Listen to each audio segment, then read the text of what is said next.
nervous or anything. But if you hear me choked up or you hear the words get stuck in my throat, let's just roll with it, alright?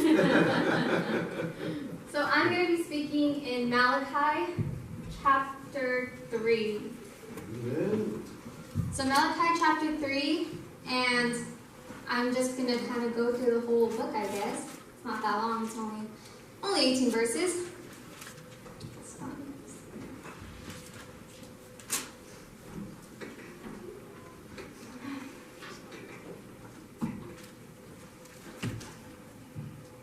Alright, so mine it goes along with, his. It's talking about faith. But this, he was telling us, we need to get out of our old mindsets. We need to move on. We need to move on from who we were, what we did, how we used to be at the old church, and all of that. We need to get out of our own selves. So, he was talking about faith, and as I was reading this, because, I was thinking, I read in Micah at first, and I told him, it's Malachi, and she looks at me, and I'm just like, oh, is there not a book of Malachi in the Bible? I was like, okay, no, it's Micah. It's just like, okay, that book. And then I go, and I keep hearing Malachi, I go to Malachi, and I'm like, all right, I keep hearing this, it has to mean something. So I go, and I'm looking it up on, that Bible app, I'm like, is there Malachi, a book of Malachi in the Bible? I go and it's right there, I'm like, okay, I wasn't tripping, I'm like, I was hearing God. And I go, he says, go to chapter 3. Okay, I go to chapter 3, and I'm reading it, and I'm like, dang.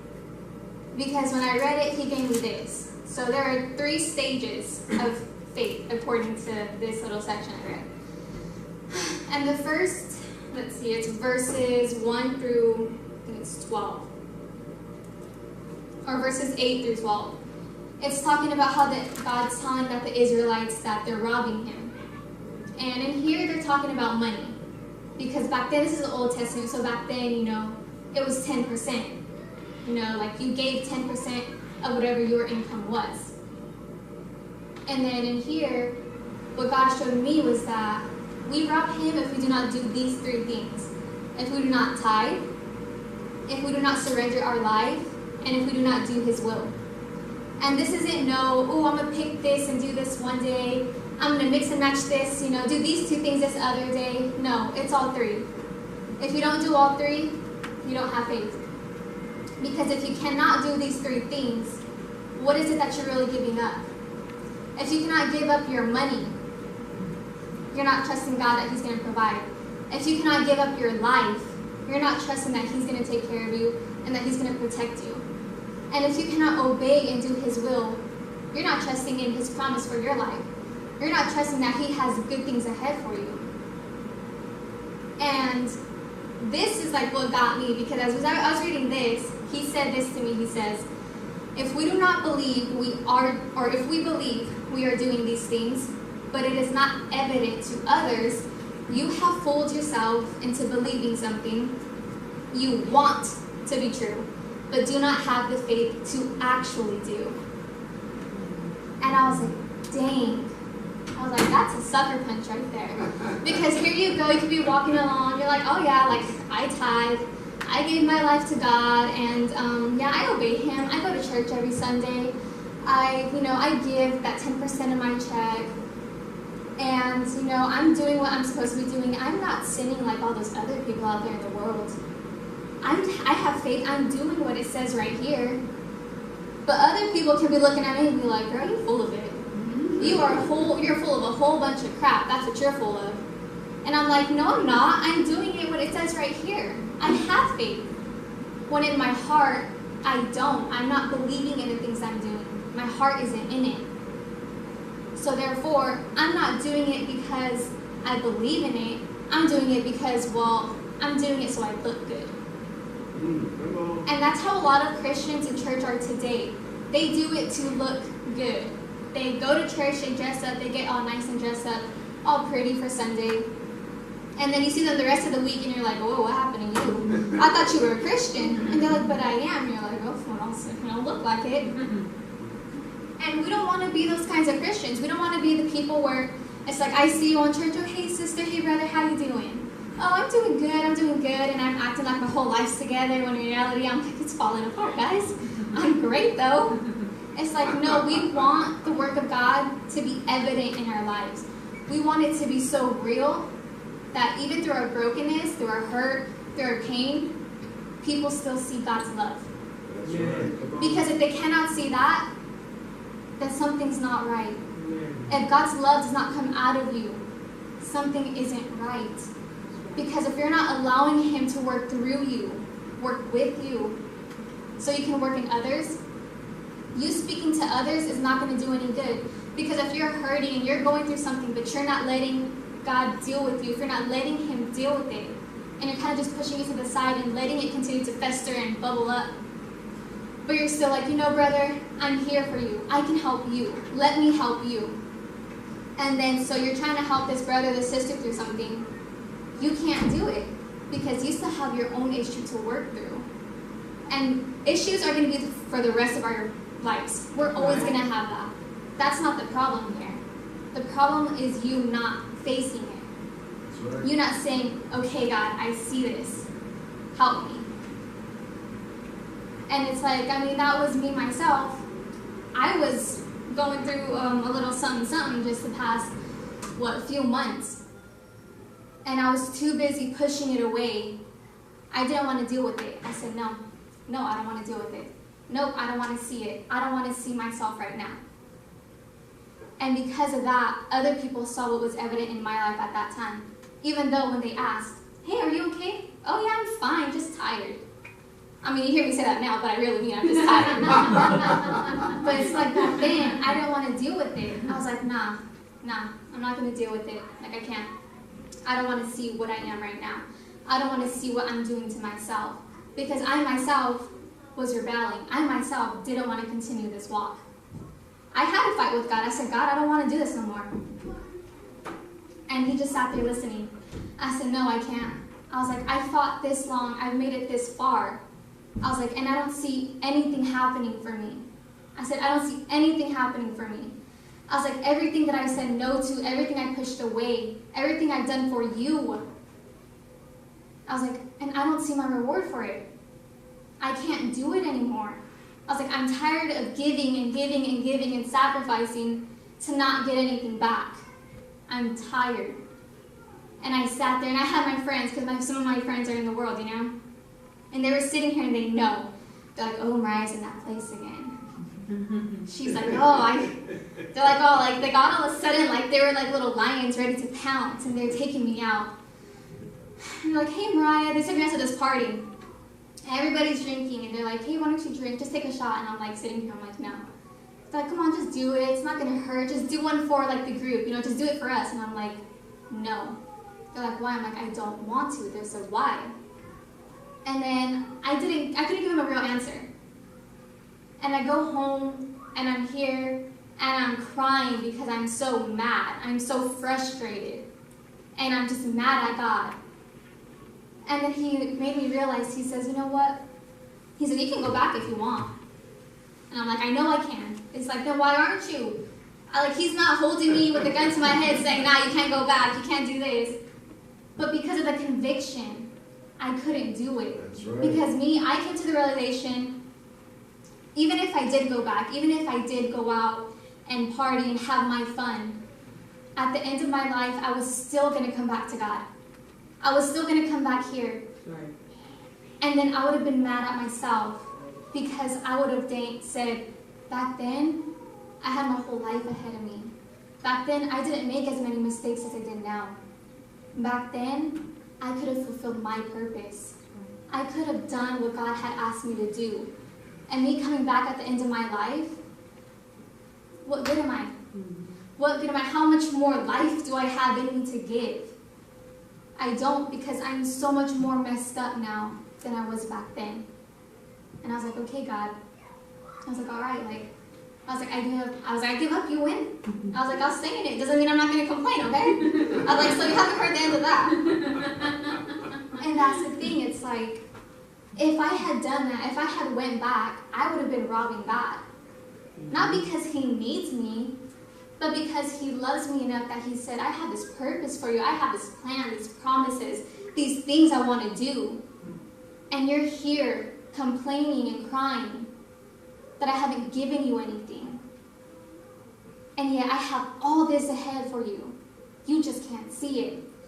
And it's like, dang, you're right. Because going on into verses 13 through 15, I'll read these ones. It says, your words have been arrogant against me. Now, arrogant meaning, or stout, I think is in the King James Version. It's 2388 in the Hebrew.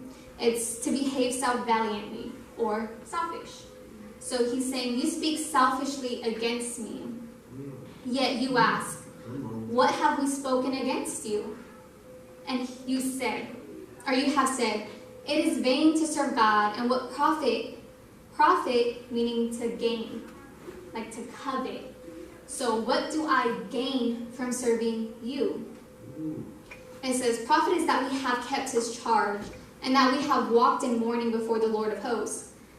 Now mourning, I kind of laughed when I read this. I'm like, ooh, there has to be some deep meaning behind this, right? I go and it literally just says, in all black. Literally like you're at a funeral mourning. And I kind of laughed. I was like, dang, like, well, that's kind of funny, you know? Because it's true, like, it's okay, like it says right here, like we're asking God, what do we gain, what do we benefit from serving you? All right, so God, you asked me to serve you, but what do I get from it? You want me to start a youth group? All right, okay, but what do I get? Do I get a little something out of it, you know? Am I going to get a little, you know, something on the side? You know, what am I getting here? You want to work with that person? All right, but what am I getting for that? Am I going to get some money? Am I going to get a car? Am I going to get a house? Because people like this who are selfish, they want materialistic things. So we're not seeking, oh God, are you going to give me wisdom? God, are you going to do this? Nah, we're like, nah, I want a little something here physically that I can touch, that I can see. So what can I gain from it? Because people like this, it talks about covet. So we can see, well, they have that. I want that. So God, if I do this for you, can I have that? And he's kind of like, that's not how it works. I'm not asking you to do this so you can get something. I'm asking you to do this out of your heart because you love me. And so even if we had a little bit of like, okay, well, I still want something from it, you're selfish. You're in vanity. That's what you're in. And I mean, I can say, none of us here can say, I've never done that. Because yes, you have, all right? Everybody's done it. Because as soon as he asked me to do the youth group, I was like, all right, what am I getting out of this, okay? I'm like, a youth group, that's something different. I was like, what am I getting? And I was like, I'm not getting nothing, am I? I was like, I know I'm not getting nothing out of this. But I was thinking physically. Spiritually, I'm getting something completely different. These kids can change my life. These kids can help me grow in ways that I've never even imagined. Because look at like with the kids coming in from the Spanish ministry. I talked to a few of the older ones, and they're the funniest kids ever. I love these kids. And they're all joking with me and everything. And they helped me in a way that I didn't even think. Like I wasn't trying to I am the teacher and I know more than you, so I'm going to teach you and you better respect me. Nah, like I was like, okay guys, like the first time I went back there, they're like, you're nervous, huh? I look at them, I was like, no. And I'm like, I'm not nervous. They're trying to size me up over here. They're trying to get me, so I'm like, I'm not nervous, you know? And then it's like, I was still able to gain their respect because I'm back there and I'm just trying to teach them. I'm trying to balance that teacher with that fun side. I'm like, I'm cool, guys. I swear I'm cool. But it's like, I was trying to do that. And it's like, now these kids, they joke around with me and all of this. And I'm like, dang, I didn't expect that. I was over here I have to do the youth. I'm like, but if I can do it with these kids, I can do it with the youth, right? I was like, right, God, because the youth are a little more scary. They're a little bit older, and I'm like, they're not going to see me as cool. And that's I'm a little out there. And it's like, we're too busy worrying about what we gain physically that we're not thinking what we gain spiritually. And my perfect example is those kids have helped me open up in a different way. They've helped me open up, bring me out of my shell a little bit more. I mean, shoot, they can't give me no car, they can't give me no money, but they give me something else. And I appreciate that 10 times more than something physical. And, when it's talking about we have walked in mourning before the Lord of hosts, it says the only benefit we seem to get is mourning in all black. And it says, but what are we really mourning? We are only mourning the loss of what we want and the life we wish we had. That's right. That's right. We are not mourning anything, really. It's not like we're losing something. We're just losing what we want, what we wish we could do. Dang, I wish I could be like her. I wish I could be like him. I wish I could do that. But no, God, you're asking me to do this. Right. And it's kind of like, yes, I am. Because it's what's best. And then in verse 15, it says, so now we call the arrogant blessed. Not only are the doers of wickedness built up, but they also test God and escape. Now, I was a bit confused when I read that. I was like, I went like, Mom, help. And so she helped me, she explained it to me, and I was like, okay, that makes a lot more sense now. And what we came to the conclusion of is that we call the ones who are in the world blessed because we don't see them mourning like we do. We're over here mourning. We're in our all black crying. God, I wish I could do this. God, I wish I could do that. We don't see them doing that. We see them living the life we wish we could, and with what seems to be no consequence. And that's what we wish we really had. We wish we had no consequences for the things we did. Because in Christianity, you have consequences to everything you do. You can do something completely right, and you're still going to get some backlash to it.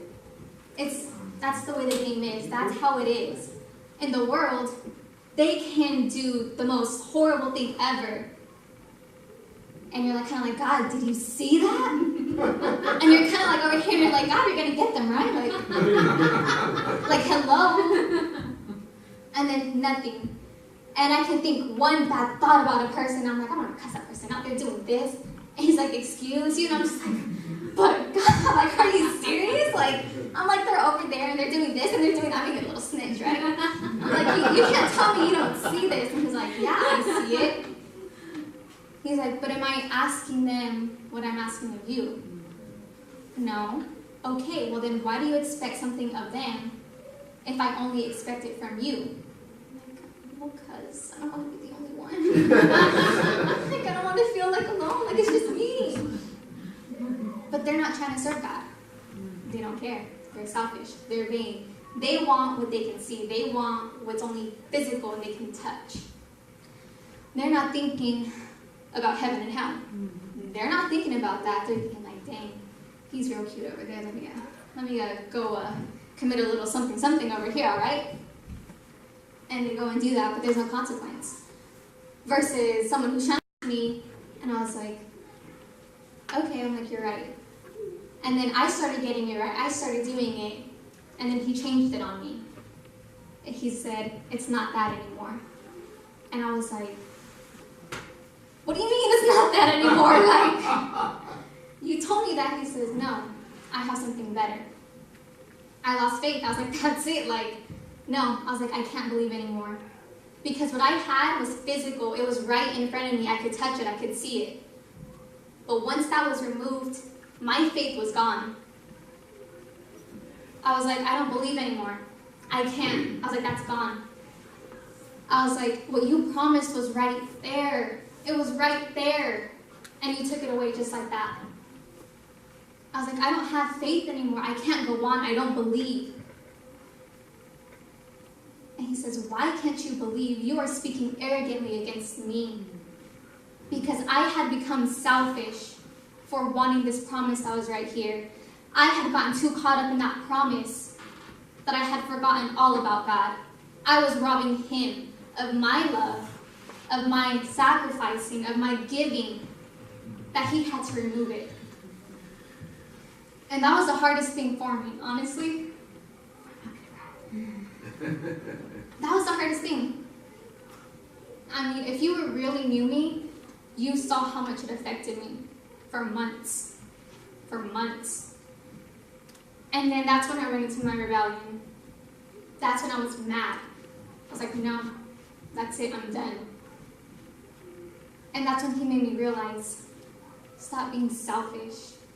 Stop thinking about what you can get from me. Why don't you start giving? And I was like, you know what, God, I'm sorry. I said, you're right. I was like, you're right. I've been robbing you this entire time.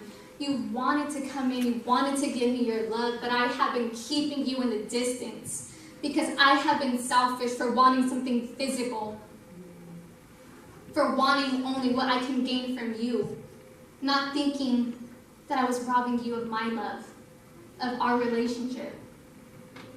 Not thinking about any of that because I was too selfish. And I was like, man, God, I'm sorry. I was like, help me to overcome that. Help me to believe. Help me to continue to have that faith to move forward even when I feel like I can't.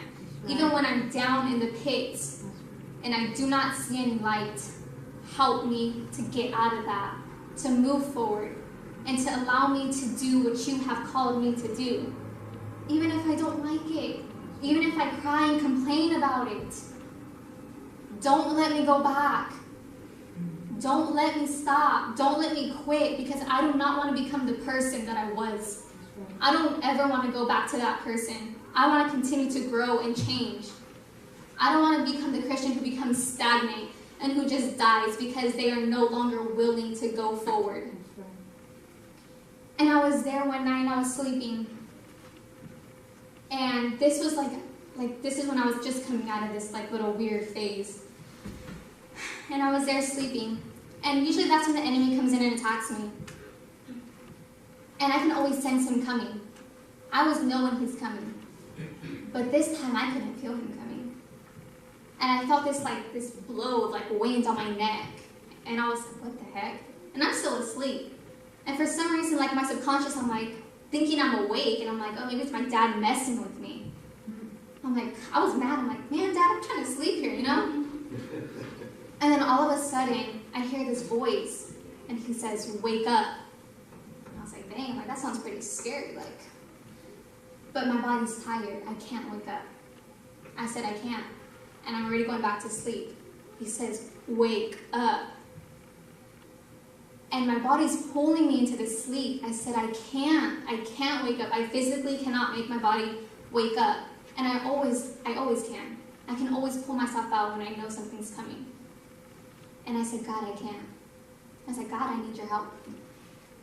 And just as soon as I said that, the enemy came in. He was waiting there like a lion, waiting for the moment of my weakness. But in that moment, God came in and helped me because I asked for help. Because I didn't let myself, with the warning, I didn't let myself fall back to sleep and be like, you know what, God, it's kind of whatever. I didn't push his warning off to the side. I didn't push off what he asked me to the side. I said, no, God, I need your help. And because of that, he helped me. And that night, I told him, I had this authority in my voice that night that I was like, dang, that's me? I was like, wow, that's a little different. I was like, no, I'm done.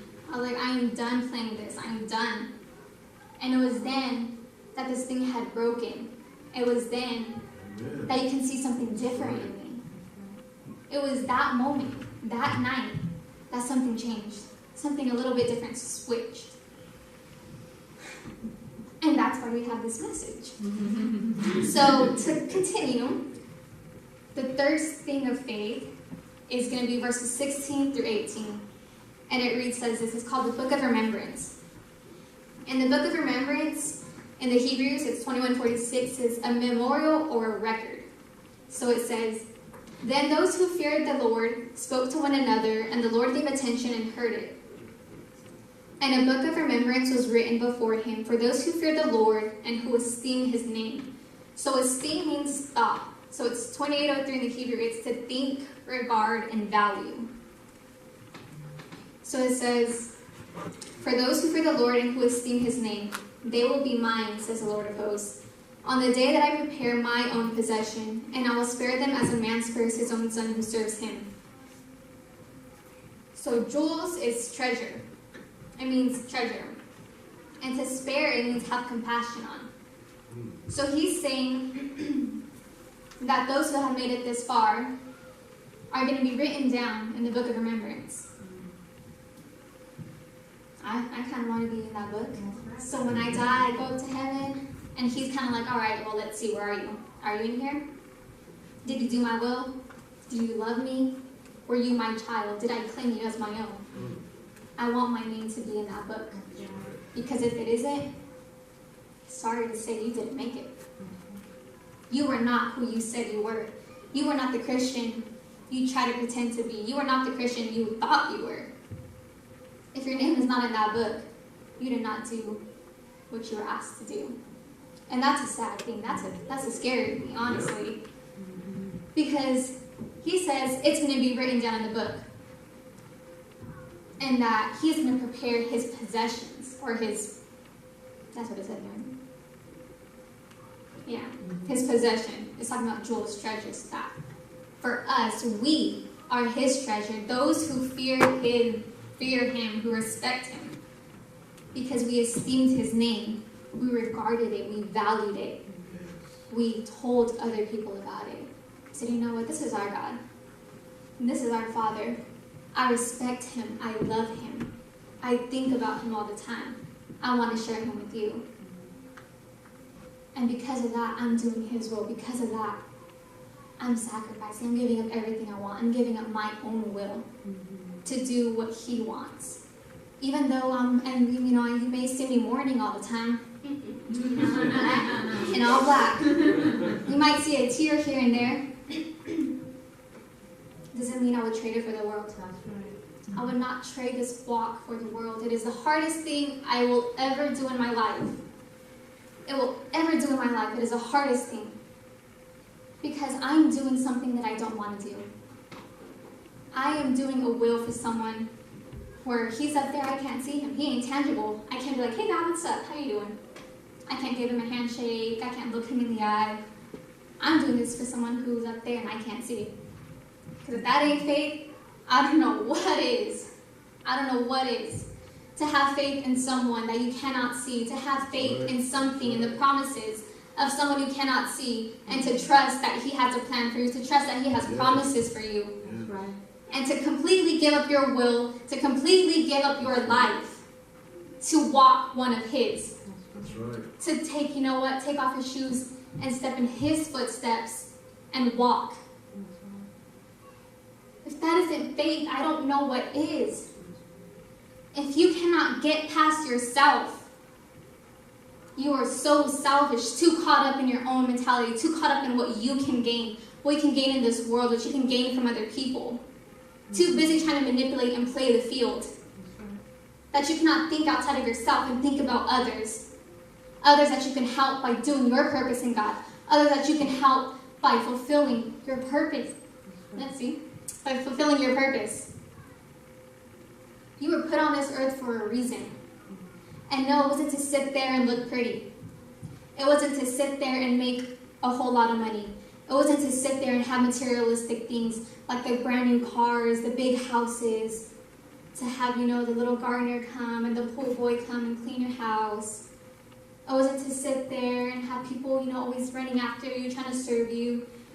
It's not about how many people like you. Because if you're walking this walk, not a lot of people are going to like you. I think we all barely like each other in this church sometimes, honestly. That's what I'm saying, this next week, we don't really meet for church. It's like, dang, I get a break from everybody. Thank God. Oh my God, you are good. But it's like, it is hard to find people that are like you, that are like-minded, that have the same mindset, the same goals, that are after the same things.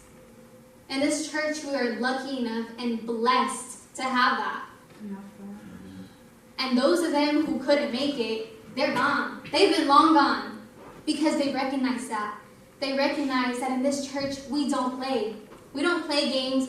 We don't try to sit here and be the typical Christian who sits there Sunday, looks pretty, says, hi brother, hi sister, my life is great. Okay, see you next Sunday.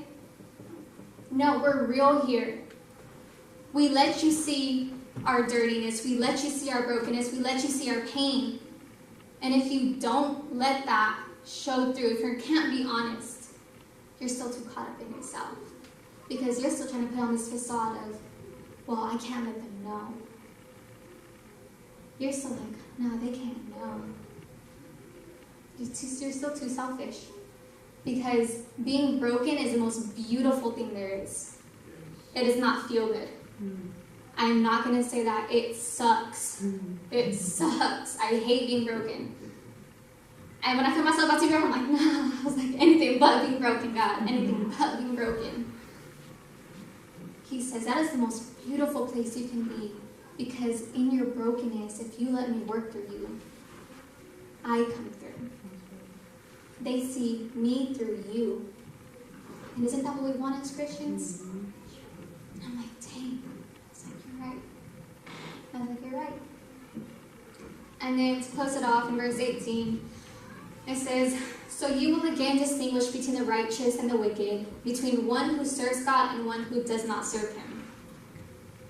Yeesh. Because it's talking about, the ones who were faithful to the very end.